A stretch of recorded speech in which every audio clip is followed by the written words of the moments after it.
Shabbat shalom, Shabbat shalom. Adjust my mic here. How we doing on this blessed Sabbath out there? I hope fine. We're getting ready to get off into this children lesson, and later on we will have praise and worship, followed by today's main lesson. All right. So we're gonna get into. We're still on the Split Kingdom series, dealing with. Now we at the end of Ahab's story. We're gonna go into Ahab's death today, right? Remember, Ahab is a northern kingdom king. Okay. All right. So who is he married to? He's married to Jezebel, who's did nothing but help him to cause destruction throughout his entire reign as the northern kingdom king. All right. First, we're going to deal with the Ten Commandments, though.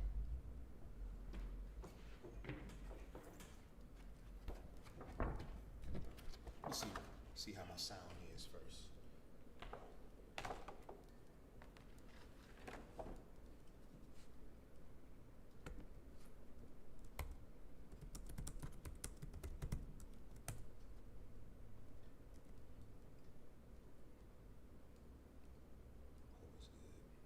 Should be all right.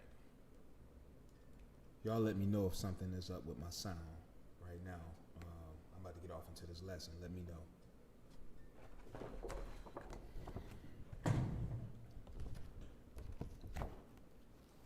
All right.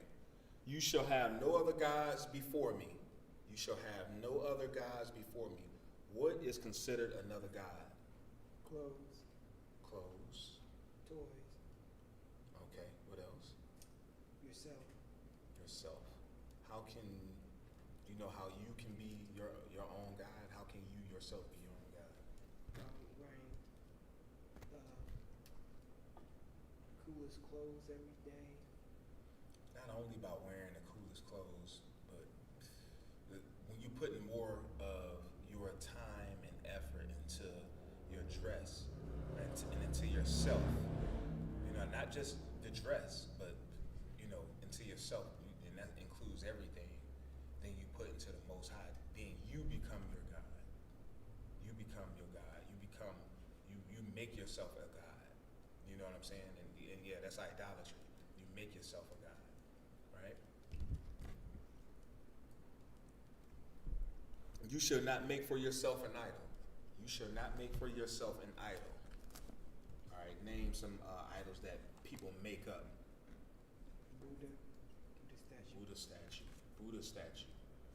Buddha statue, right? All right, so I'm going to read this out of the Hallelujahs because we need to get the rest of that law. So it says, you should not make for yourself an idol, but there's more to it. So this is Exodus or Shemot chapter 20 and verse 4. You do not make for yourself a carved image or any likeness of that which is in the Shamayim above, or which is in the earth beneath, or which is in the waters under the earth. Right? So you don't make for yourself a carved image, right? Like you just named the Buddha statue, all right? Or any likeness of that which is in the Shamayim above, right? So anything like a Jesus piece, all right? If you intended, even though it looked like a white silky-haired white guy, but the fact of the matter is they're calling it a Jesus piece. So their intent is to give Jesus an image, or Yeshua an image, right? When they make the so-called Jesus piece. And people glorify that by making it out of gold, putting diamonds in it, right? So that which is in the Shamayim above, think about that. Like he's definitely from the Shamayim, but also making like the sun and a moon and, things that's in, I guess what they would consider outer space, right?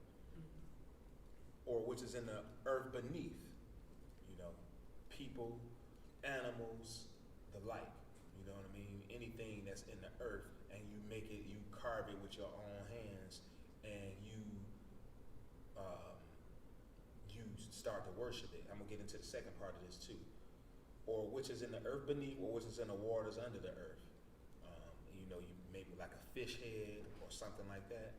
You want to be careful with that, right? Anything that a man makes and then does this right here, verse 5. You do not bow down to them nor serve them. So now, not only do you not make an image, but you don't bow down to them or serve them. For I, Yahuwah your Elohim, am a jealous El, visiting the wickedness of the fathers on the children to the third and fourth generations of those who hate me, but showing kindness to thousands to those who love me and guard my commandments. All right. What does it mean to guard his commandments? It means to protect. Protect. There you go. To guard something means to protect. Now, this is the Hallelujah scriptures I'm reading out of. In the KJV, it says, in the King James Version, it says to keep my commandments. All right? There's a difference between guarding something, which is protecting something.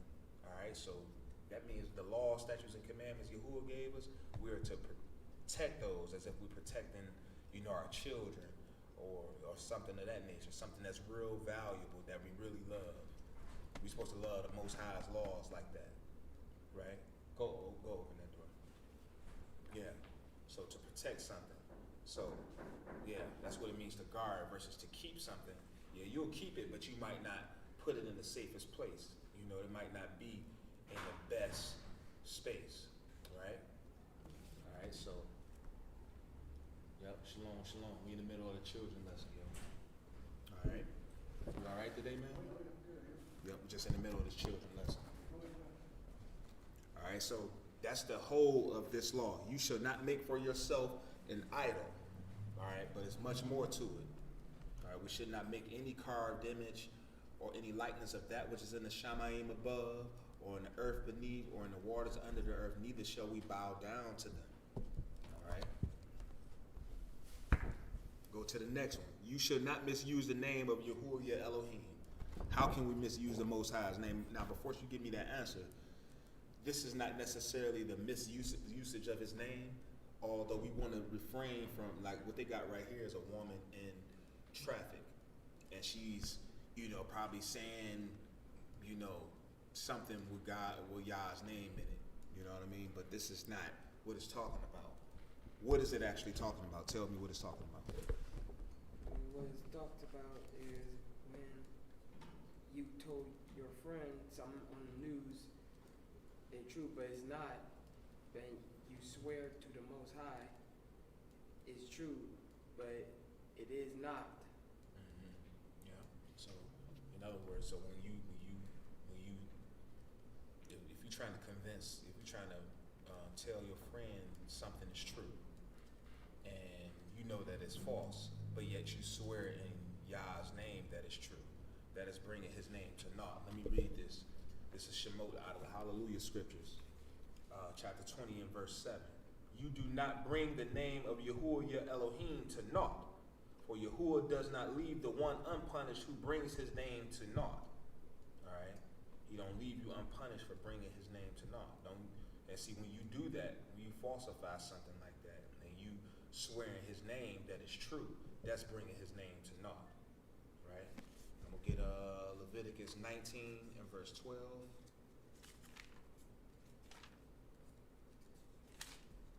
Let me see. Leviticus, I think that's Leviticus 19 and 12. And we're going to go forward. Leviticus chapter 19, verse 12. It says, and do not swear falsely by my name. You see that? I'll read that again. Leviticus 19 and verse 12. Do not swear falsely by my name, and so profane the name of Yahuwah your Elohim. I am Yahuwah. Don't swear falsely by his name. All right, you definitely don't want to swear falsely. And what you just described was swearing falsely, right? Think about what Peter did when he said he didn't know Mashiach after Mashiach was about to get crucified. When they took Mashiach, right?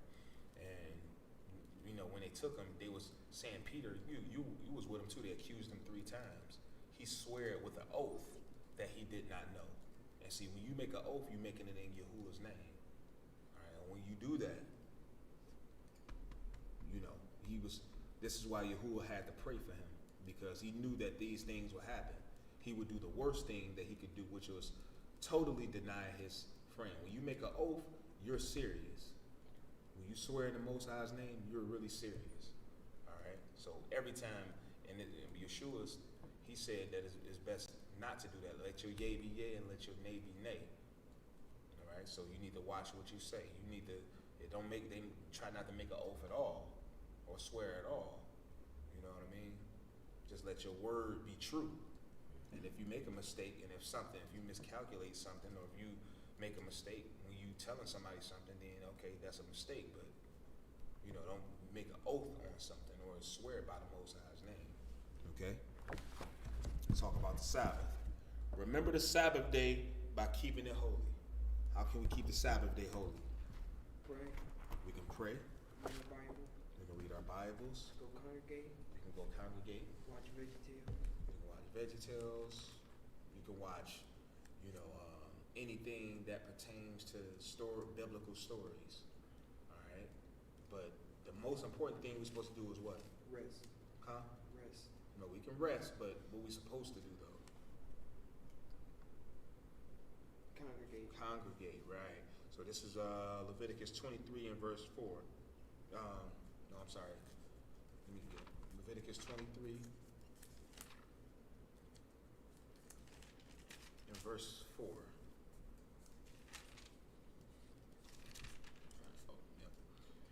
This in the Hallelujah scriptures, it says, and these are the appointed times of Yahuwah, Kodesh gatherings which you are to proclaim at their appointed times. Right? So now these are the Kodesh gatherings. Let's see what's named amongst the Kodesh gathering. I'm going to go back up. Verse 2, I'm going to start at 2. Speak to the children of Israel and say to them, the appointed times of Yahuwah, which you are to proclaim as Kodesh gatherings. Kodesh meaning holy. My appointed times are these. 6 days work is done, but the 7th day is a Shabbat of rest, a Kodesh gathering. You do no work. It is a Shabbat to Yahuwah in all your dwellings. It's a Sabbath to Yahuwah in all your dwellings. A Kodesh gathering. So we want to make sure we come together in a holy convocation. All right, that's the best way to honor this day. Okay? What you're resting from, you're supposed to be resting from work. Right? You're supposed to be resting from work. Okay? You go back. 20 and verse 8, it says, remember the Sabbath day to Kodesh it. 6 days, that means to keep it holy. 6 days you labor and shall do all your work, but the 7th day is the Sabbath of rest, of Yahuwah, your Elohim. You do not do any work. You, nor your son, nor your daughter, nor your male servant, nor your female servant, nor your cattle, nor your stranger who is within your gates. For in 6 days Yahuwah made the Shamayim and the earth and the sea, and all that is in them, and rested the 7th day. Therefore Yahuwah barak the Shabbat day. Therefore Yahuwah blessed the Sabbath day. And Kodesh it. That means they made it holy. Okay? I want to start reading into these a little more, because I know this board don't give us everything, but it's more to these that help us learn and understand what his commandments is really saying. Okay?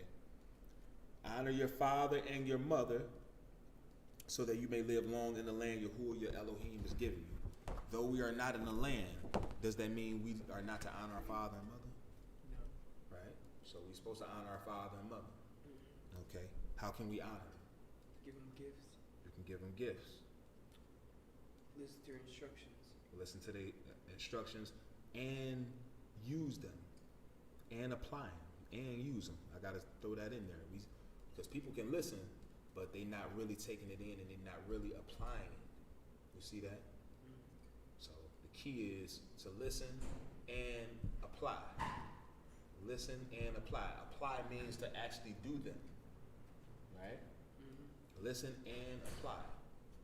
All right? When I say apply, I means to actually do them. All right? For real. Well, how else can we honor our father and mother? Not give them a bad name. Keeping them with a good name. There you go. Good job. Keeping them with a good name. You want to keep your father and mother with a good name. Just because you may have a falling out does not mean that they don't love you and you don't love them. And most of all, because a lot of times when a parent is a parent, son or daughter relationship and they have a falling out, usually many times, not all the time, but many times the parent is right. It's because they, number one, is the authority. But they can interpret things wrong too, but they ultimately is still the authority. And that's why I said many times, not all the time that they're right, but sometimes they may see things wrong, But even if they see something wrong and you're right in a situation, that doesn't give you the right to go give them a bad name. Okay? All right? Go back and talk to them on a different time about whatever y'all going through. All right? You don't give them a bad name. All right? Because ultimately, they still putting food on the table for you, so they couldn't hate you while they still providing for you. You know what I mean? You'll know when somebody hates you, they ain't gonna do nothing for you. They gave you life. You know what I mean? So, yeah. Gotta keep that in mind. All right? So honor your father and mother, right? Definitely want to keep them with a good name. Not by only going to slander, not by only not slandering their name, but also through the things they taught you, listening to their instructions and applying them. Guess what other people is gonna say? You know what I mean? Think about what other people would say.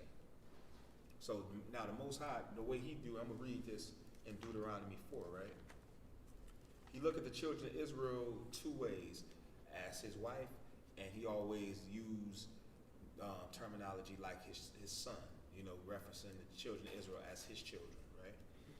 And so think about it like this. It's Deuteronomy 4.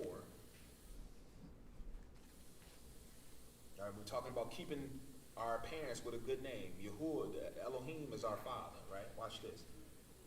Verse 4 says, but you who are clinging to Yahuwah, your Elohim, are alive today, every one of you. See, I have taught you laws and right rulings, as Yahuwah, my Elohim, commanded me to do thus, in which you go to possess. Guard and do them, for this is your name before the eyes of the peoples who hear all these laws. And they shall say, only a wise and understanding people is this great nation. For what great nation is there which has Elohim so near to it, as Yahuwah our Elohim is to us whenever we call on him? So think about it. By us being obedient to the Most High's word, we give him a good name. All right, but this is why we have to be on our best behavior and having him in our minds all the time, because we represent him in the right way. And when we do that, we bring more and more people, because we are an extension of him through the things that he taught. Okay? So we have to remember that we are an extension of him through the things he taught.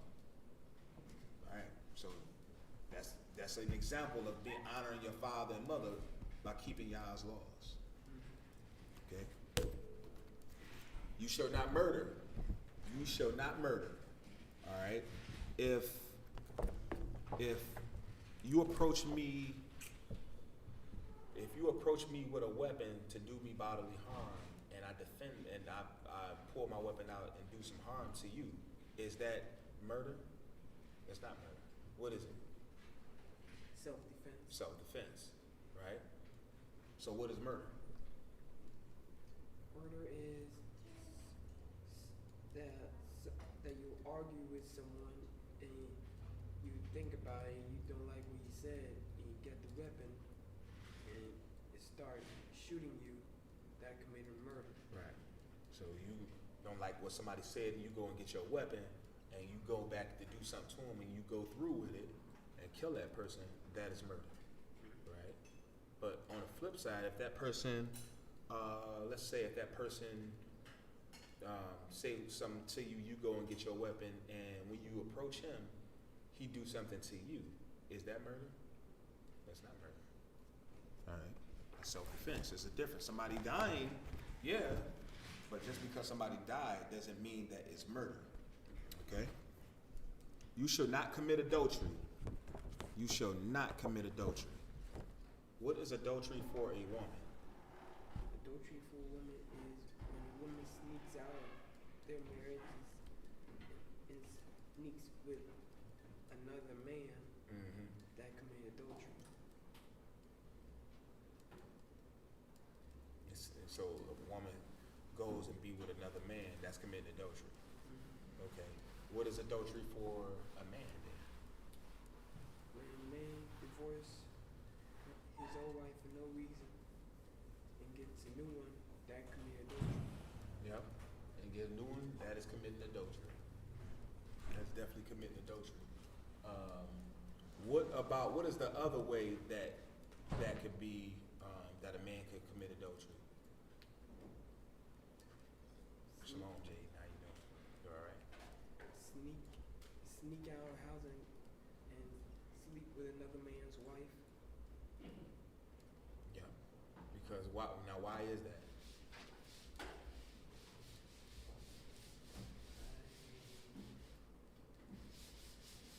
Because the woman belongs to another man. You see that? So that's why I wanted you to want to point that out. See, if a man sleeps, say if you have a married couple, you have a man that's married over here, he goes and lays with a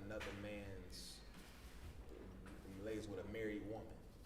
That is adultery because, not because he was married, because remember, a man is allowed to have more than one wife. The problem is, this woman belongs to another man. See that? She's another man's possession. So that's what would make that adultery in that situation. But a man is also not to divorce his wife and go and get another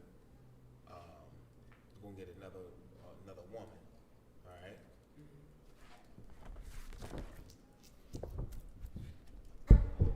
You should not steal. You should not steal. Yep, you should not steal. All right, so, okay, well, Jaden, what you got? That if you don't steal, if you forgot your wallet, just go back and get your wallet. Yeah, absolutely. Yeah. So that's how you avoid from stealing. Yeah, instead of being tempted to steal, just go back and get your wallet. Exactly. In a situation like this right here, we're not really sure if this woman has money or not, but she's, usually a lot of times when people steal, it's because they don't have something. And in this case, she's doing a petty theft, stealing from the store, making sure that the store clerk is not watching her. And what should she have done? She could have asked. She could have asked, or she could have went and got that wallet if she had money and just forgot it at home, right? Yep. So you should not steal. Yep. You should not give false testimony against your neighbor. You should not give false testimony against your neighbor. What is your neighbor? What does that mean? Neighbor means in Israelite means family. Neighbor in Israel means family. That's the different breakdown of family. Example. David committed adultery and was given a prophecy that his neighbor would lay with his wives. That prophecy was fulfilled when Absalom, his son, one of his older sons, laid with his wives. So that's a different breakdown of what a neighbor could be. It could be your son, it could be your brother, sister, like that. And in this case, it says you should not give false testimony against your neighbor. When you think about neighbor, how we know it, it's not necessarily talking about like your next door neighbor. Okay, so we know that. But sometimes they could be a next door neighbor. You know what I mean? Especially when you think about Israel, they could have been next door neighbors. When the person decided to give a false testimony, it is what it is. But the bottom line is, what usually happened to those that was caught bearing false witness, they would be put to death. Right? And last but not least, you should not covet anything that belongs to your neighbor. You should not covet anything. What does it mean to covet, Jaden? If they forgot to unlock the door and you see if the door is unlocked and you go in it and you take something that you really like. That's stealing. Coveting can lead to stealing, but that's not necessarily coveting. Coveting is what will cause a person to do something wicked. Like coveting will cause you to, first of all, covet means to lust after somebody's possessions, right? So in this case right here, it's causing her to lust after these possessions.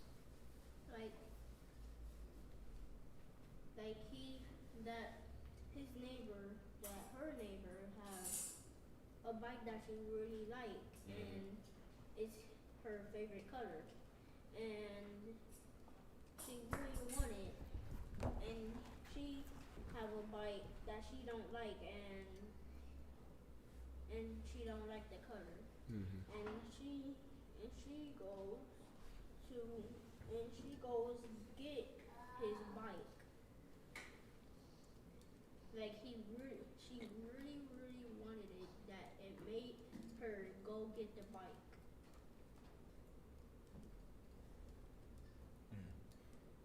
Yeah, well, if you think about, so if you're talking about what coveting means, let me just say this, what coveting means, again, is to lust after somebody's possession to the point where you want their possessions, all right? So in a situation here, you have a woman that's looking at a house and she wants this particular house, right? And if that's the case, what is she willing to do to get it? Is she willing to steal? She would have to steal it because it doesn't belong to her. So that's definitely one of the things. How about her stealing can, hey, tap him. Tap him. Hey, my man, no you're not. Sorry. Pay attention. I'm not playing, okay? It's causing him, what she's doing is, she's lusting to the point where she wants this as a possession. So what happens is she eventually, if she wants this bad enough, she'll go and steal it. But then how is she going to actually steal something? What is she willing to do? Is she willing to commit murder? All right, because that could be the case too. You murder somebody, then take their possessions, right? Are you willing to bear false witness? What are you willing to do once you got your mind made up that I want that person's possessions? And this is the part where the coveting, that lustful spirit, wanting somebody else's possessions, if you don't have control, if you don't pray against that spirit, you'll do anything to fulfill that desire, okay, to take on that desire. And so that's what coveting is about. It's something internal that you have to battle, and it's best to pray about that, okay? All right, guess what? When you covet somebody's possessions, whether it's their wife or their car or whatever, if you don't take control of that and you go after that, you have now just committed idolatry. You shall have no other gods before me, because who gave the law, statutes, and commandments? It was the Most High, right? It was the Most High. So that now that woman, now that house, car has become your God, right?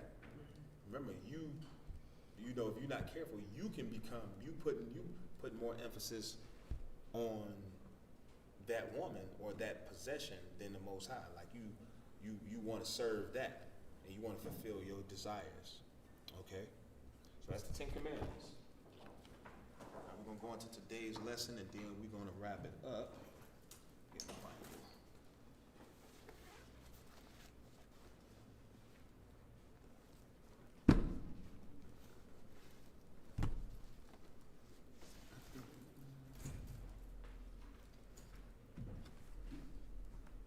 We're still doing the Split Kingdom series.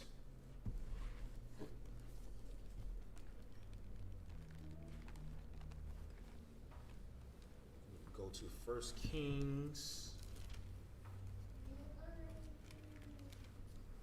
22.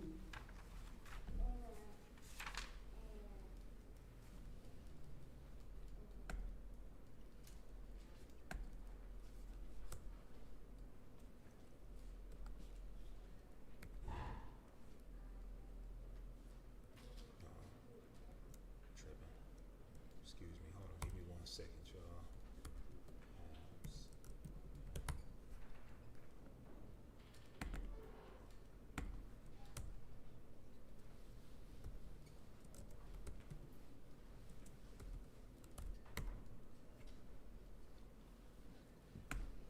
All right, so go to 1 Kings 22 and verse 1.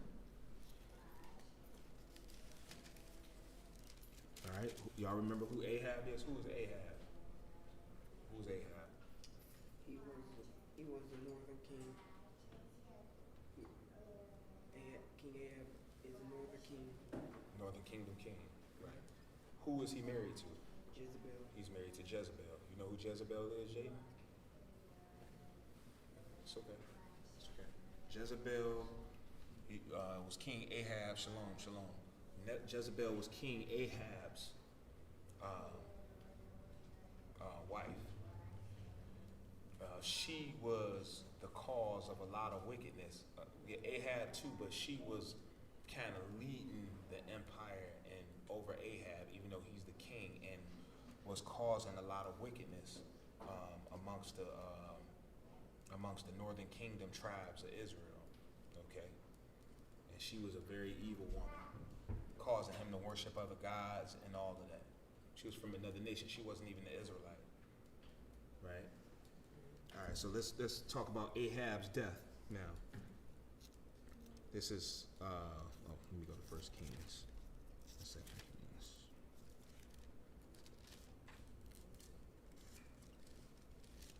All right, this is 1 Kings 22 and verse 1. Now Ahab, with him being a wicked king, so the Most High is displeased with him. All right, the Most High told him that he would kill his whole family line.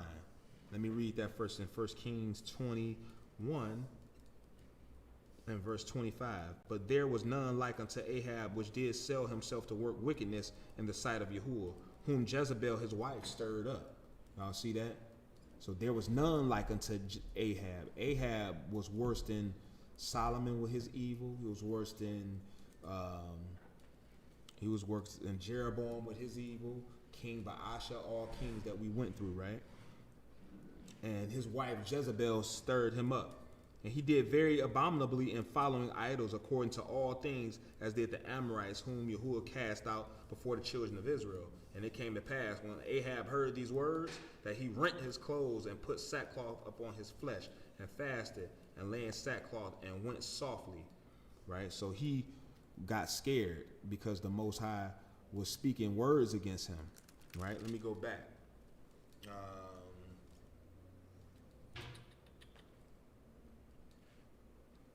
Go back to verse 21 in 1 Kings 21 and verse 21. Behold, I will bring evil upon thee and will take away thy posterity. All right, that posterity means he's going to kill his whole family line. And will take away thy posterity and will cut off from Ahab him that pisses against the wall, and him that is shut up and left in Israel, and will make thine house like the house of Jeroboam the son of Nebat, and the house of Baasha the son of Ahijah, for the provocation wherewith thou hast provoked me to anger and made Israel to sin. So when it's talking about provocation, it's saying that he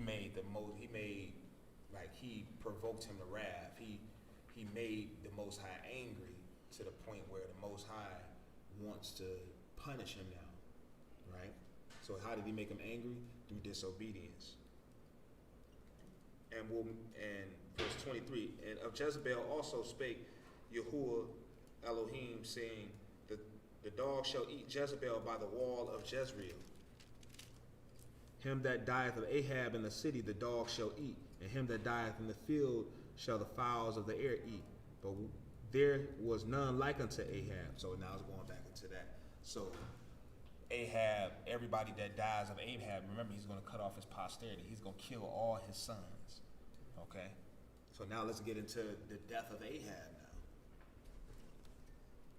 Verse 22 and verse 1. It says, and they continued 3 years without war between Syria and Israel. And it came to pass in the 3rd year that Jehoshaphat, the king of Judah, came down to the king of Israel. And the king of Israel said unto his servants, know ye that Ramoth in Gilead is ours, and we be still and take it not out of the hand of the king of Syria. And he said unto Jehoshaphat, wilt thou go with me to battle to Ramoth Gilead? And Jehoshaphat said to the king of Israel, I am as thou art, my people as thy people, my horses as thy horses. So at this point, Jehoshaphat, he's a southern kingdom king, and he's very righteous. And he looks at Ahab as a brother. there was peace between them two. Okay. And Jehoshaphat, verse 5, and Jehoshaphat said unto the king of Israel, inquire, I pray thee, at the word of Yahuwah today. So now he wants a word from Yahuwah, and he wants counsel from Yahuwah.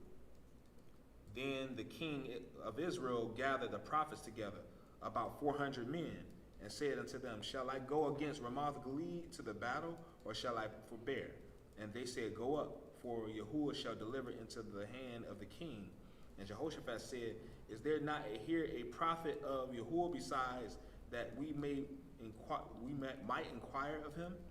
And the king of Israel said unto Jehoshaphat, there is yet one man, Micaiah, the son of Imlah, by whom we may inquire of Yahuwah. But I hate him, for he doth not prophesy good concerning me, but evil.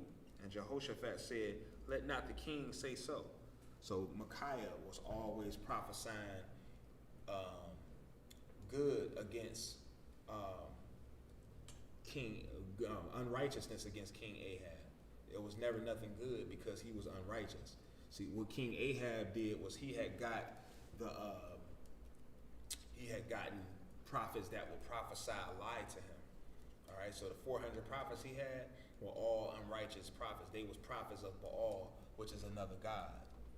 Right? So with them being prophets of another god, Jehoshaphat recognized that and said, we need a prophet of the Lord, of Yahuwah. And so that's when he inquired of Micaiah. And Micaiah prophesied evil against him, against King Ahab. Verse 9. Then the king of Israel called an officer and said, hasten hither, Micaiah the son of Imlah. And the king of Israel and Jehoshaphat the king of Judah sat each on his throne, having put on their robes, in a void place in the entrance of the gate of Samaria. And all the prophets prophesied before them. And Zedekiah the son of Kenana made him horns of iron. And he said, thus saith Yahuwah, with these shalt thou push the Syrians until thou have consumed them. And all the prophets prophesied, saying, go up to Ramoth Gilead and prosper, for Yahuwah shall deliver it into the king's hand. All right, so these 400 prophets, remember, they're unrighteous prophets. All right, keep in mind, they're unrighteous prophets. They prophets of Baal and not of Yahuwah. So they're lying to King Ahab, telling them, hey, you're going to go up in the Most High. They're speaking on the Most High, and the Most High didn't actually send them. That's evil, right?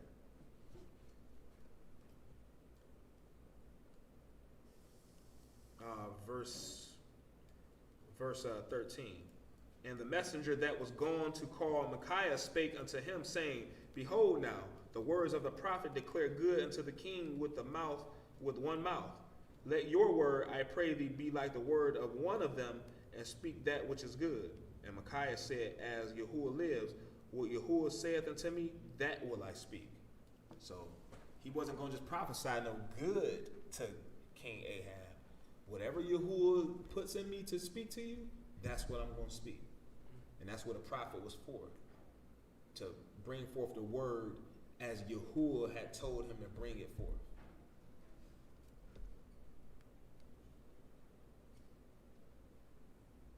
Verse 15, so he came to the king, and the king said unto him, Micaiah, shall we go against Ramoth Gilead to battle, or shall we forbear?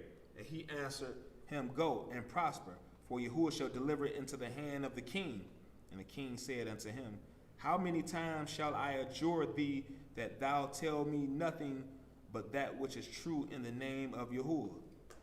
And he said, I saw all Israel scattered upon the hills as sheep that hath not a shepherd. And Yahuwah said, these have no master. Let them return every man to his house in peace.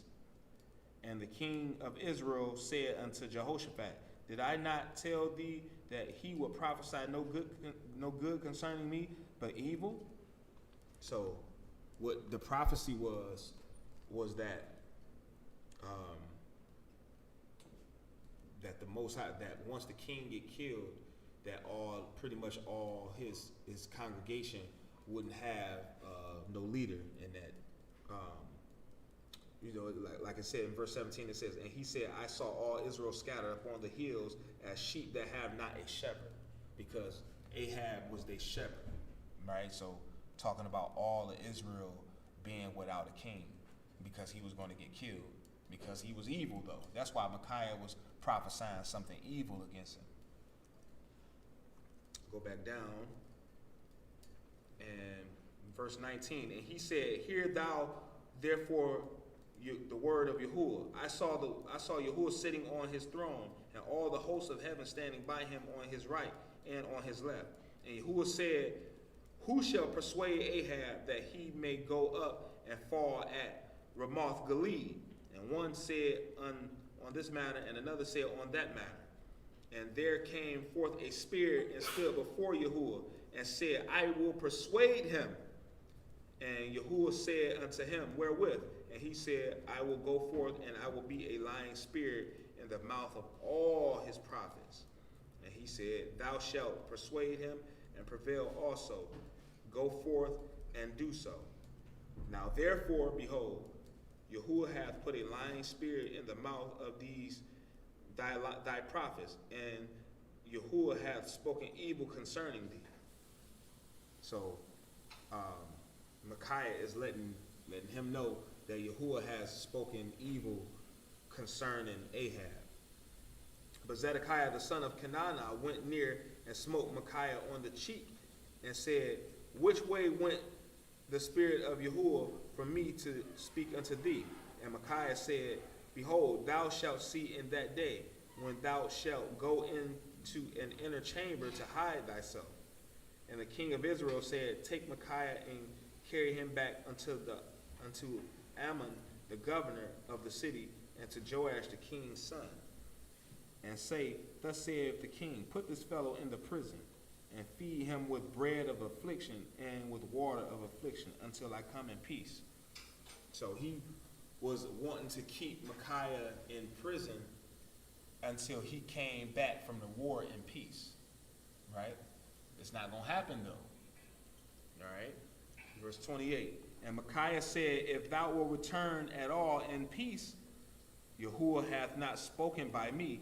And he said, hearken, O people, every one of you. So the king of Israel and Jehoshaphat, the king of Judah, went up to Ramoth Gilead. And the king of Israel said unto Jehoshaphat, I will disguise myself and enter into the battle, but put thou on your robes. And the king of Israel disguised himself and went into the battle. So the king Ahab went into battle as not looking like himself, right? Trying to hide from whatever is going to come, while Jehoshaphat is going in as his regular self. He's looking like himself. King Ahab put on a disguise. Let's see what happened. Do y'all think that King Ahab is going to be found out or no? You don't think he's going to be found out? Why you think that, Jaden? Because he's disguised. Because he's disguised. What about you? Would definitely be disguised. Because he's disguised. Okay. We're going to see.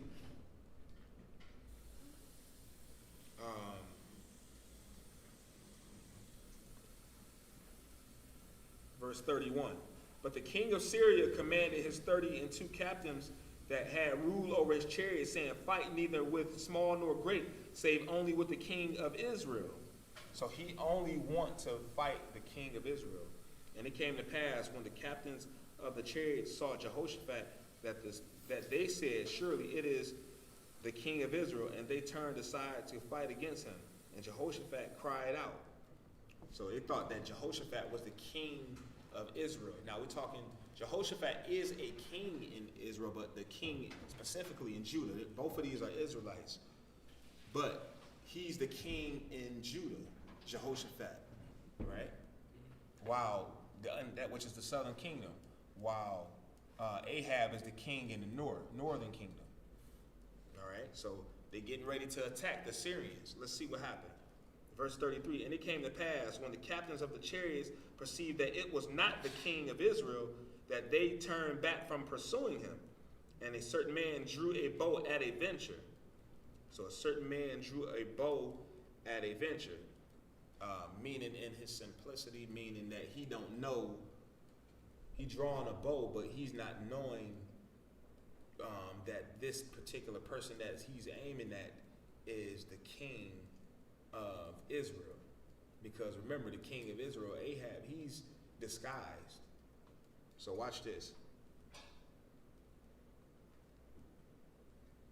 Middle of verse, I'll start at verse 34. And a certain man drew a bow at a venture and smote the king of Israel between the joints of the harness. Wherefore he said unto the driver, of his chariot, turn thine hand and carry me out of the host, for I am wounded. And the battle increased that day. And the king was stayed up in his chariot against the Syrians and died at evening. And the blood ran out of the wound into the midst of the chariot. And there went a proclamation throughout the host about the going down of the sun, saying, every man to his city, and every man to his own country. So the king died and was brought to Samaria. And they buried the king in Samaria. And one washed the chariot in the pool of Samaria, and the dogs licked up his blood, and they washed his armor according to the word of Yahuwah which he spake. All right, so that's Ahab dying now. All right, Ahab passed away and was buried. All right, how did he die?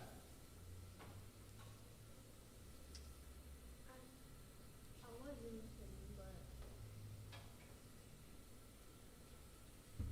Well, maybe he died in the war. He died in the battle with the Syrians. He died in the battle with the Syrians. I was just thinking that. Yeah. Is that right or not? What's that? Huh? You said is what right? This is what you just said. Yeah. Is that right or not right? That's right. Yeah, that's right. He died in the war. He died in the war with the Syrians. So yeah, he died in the war with the Syrians.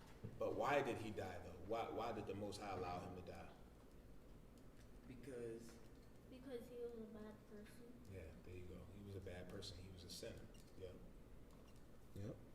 So you couldn't really be a king in Israel being a sinner. The Most High was going to deal with you because you was the highest in regards to authority and being in charge. You was the highest in the land. The kings were.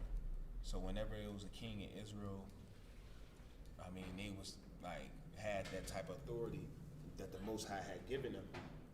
So the only one that can charge them with something is the Most High because he's over the king. All right? All right, we're going to wrap it up there. And we're going to get off into another king next week. We thank y'all for tuning in. We hope that y'all staying prayed up. Please continue to take care of yourselves and things of that nature. Just we pray that we see some of y'all faces up in here during the Sabbath. We're going to have praise and worship followed by today's main lesson. All right. And I want to give a shout out to those that's getting immersed today or that's gotten immersed already. We had 2 individuals get immersed today, starting a new life in this walk as believers in the Mashiach. All right. And other than that, we're going to shut it down. Shabbat shalom. You'll have a good rest of the Sabbath. Shabbat shalom.